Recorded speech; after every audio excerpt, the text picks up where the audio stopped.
Thanksgiving didn't begin with pilgrims and pie, at least not the way we picture it. Hi, I'm Papa G, carving through the myths to find out what this day was really meant to be. The famous 1621 gathering between the English pilgrims and the Wampanoag did happen, but it wasn't called Thanksgiving, and it wasn't meant to launch a holiday. There was no pumpkin pie, no sweet potatoes with marshmallows, and no football. And here's the twist. In the 1600s, a day of Thanksgiving usually meant a solemn day of fasting and prayer, not feasting. So the earliest American Thanksgivings were quiet, contemplative, and often spent on an empty stomach.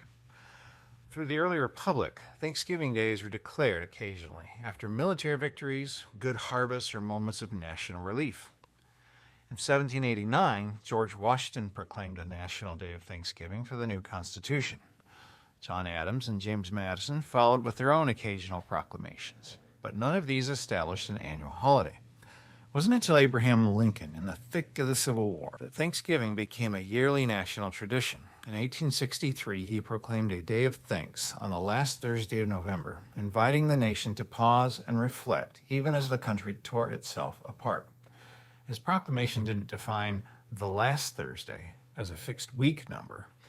Some years it was the fourth Thursday, other years it was the fifth. And that brings us to the strangest chapter of all, Franksgiving. In 1939, Thanksgiving was set to fall on November 30th, extremely late in the month. Retailers panicked, arguing that such a short Christmas shopping season would hurt Depression-era sales. So Franklin D. Roosevelt moved Thanksgiving 1 week earlier, to the second to last Thursday of November. Chaos followed. Half the states adopted Roosevelt's new date. Half refused, sticking with the traditional last Thursday.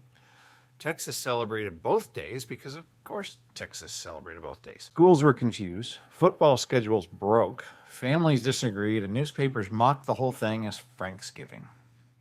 After 2 years of national headache, Congress stepped in. In 1941, it officially set Thanksgiving on the fourth Thursday of November, where it remains today. Not the last Thursday, not Roosevelt's earlier Thursday, but a compromise right in between them.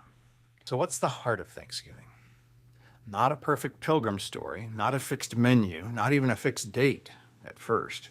It's a reminder, feast or fast, to stop, breathe, and practice gratitude. Thanksgiving began as a fast, became a feast, and maybe at its best, it's both.